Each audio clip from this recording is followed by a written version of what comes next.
മുഖ്യമന്ത്രി പിണറായി വിജയനുടൻ വേദിയിലെത്തുമെന്ന സൂചന വരുന്നു. തിരുവിതാംകൂർ ദേവസ്വം ബോർഡ് സംഘടിപ്പിക്കുന്ന ആഗോള അയ്യപ്പ സംഗമത്തിന് പമ്പാ തീരത്ത് തിരിതെളിഞ്ഞു കഴിഞ്ഞു. തന്ത്രി കണ്ഠരര് മഹേശ്വര് നിലവിളക്ക് കൊളുത്തി അല്പസമയത്തിനകം മുഖ്യമന്ത്രി പിണറായി വിജയൻ ചടങ്ങ് ഉദ്ഘാടനം ചെയ്യും.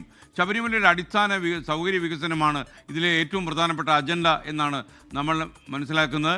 അല്പസമയത്തിനകം ബി ദിലീപ് കുമാർ കൂടി നമുക്കൊപ്പം ചേരും. ആയിരക്കണക്കിന് അയ്യപ്പ ഭക്തന്മാർ ഇപ്പോൾ പ്രതിനിധികളായി പമ്പയിൽ എത്തിക്കഴിഞ്ഞു. പ്രത്യേകിച്ച് തമിഴ്നാട്ടിൽ നിന്ന് ഒരുപാട് പ്രതിനിധികൾ എത്തിയിട്ടുണ്ട്. ഇതിനിടയിൽ UP മുഖ്യമന്ത്രി ആശംസാ സന്ദേശം അയച്ചു എന്നുള്ള വാർത്തകളും വരുന്നുണ്ട്. അതും തീർച്ചയായിട്ടും BJPയും അതുപോലെ UDFും ഒക്കെ തന്നെ ഇതിൽ സഹകരിക്കാതെ മാറി നിൽക്കുന്ന സമയത്താണ് UP മുഖ്യമന്ത്രി ഇത്തരമൊരു സന്ദേശം അയച്ചിരിക്കുന്നത് എന്നുള്ളതിന് രാഷ്ട്രീയ പ്രസക്തി കൂടുകയാണ്.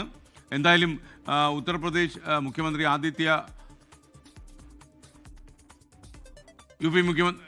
UP മുഖ്യമന്ത്രി സന്ദേശം അയച്ചു എന്നുള്ള വിവരം ഇപ്പോൾ പുറത്തു വരുന്നുണ്ട്. എന്തായാലും അല്പസമയത്തിനകം ഈ സംഗമത്തിന് 3000 പ്രതിനിധികൾ എത്തിക്കഴിഞ്ഞു. ഈ പ്രതിനിധികളെ അഡ്രസ്സ് ചെയ്യുന്നത് മുഖ്യമന്ത്രിയാണ് ഈ ചടങ്ങ് ഉദ്ഘാടനം ചെയ്യുന്നത്. ഈ അയ്യപ്പ സംഘം തന്നെ ദേശീയ തലത്തിൽ ശ്രദ്ധിക്കപ്പെട്ടു എന്നാണ് നമുക്ക് മനസ്സിലാക്കാൻ കഴിയുന്നത്. കൂടുതൽ വിവരങ്ങളുമായി ബി ദിലീപ് കുമാർ നമുക്കൊപ്പം ചേരുകയാണ്.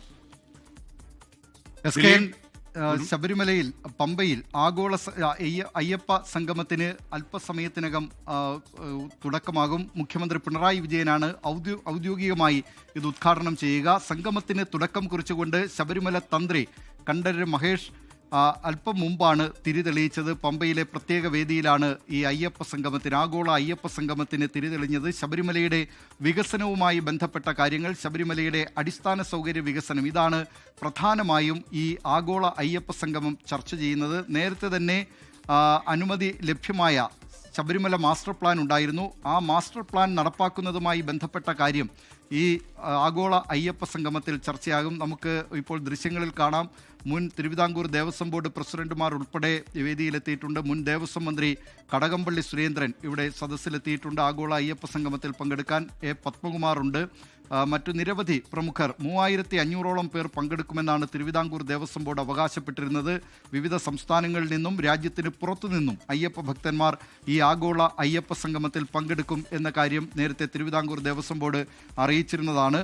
3 വേദികളിലായി 3 സെഷനുകളിലായാണ് ഈ ശബരിമല വികസനവുമായി ബന്ധപ്പെട്ട ചർച്ച നടക്കുന്നത്. ഉദ്ഘാടനത്തിനു ശേഷമായിരിക്കും ഈ ചർച്ച ആരംഭിക്കുക. ഈ ആഗോള അയ്യപ്പ സംഗമത്തിന് എത്തിയിട്ടുള്ള പ്രതിനിധികൾ ലോകത്തെവിടെയായാലും ഏത് സമയത്തും 24 വാർത്തകളും ഓഗ്മെന്റഡ് റിയാലിറ്റി പാക്കേജുകളും എക്സ്പ്ലെയിനറുകളും വിശദമായി കാണാൻ ഞങ്ങളുടെ YouTube ചാനൽ നിങ്ങൾക്ക് സബ്സ്ക്രൈബ് ചെയ്യാം.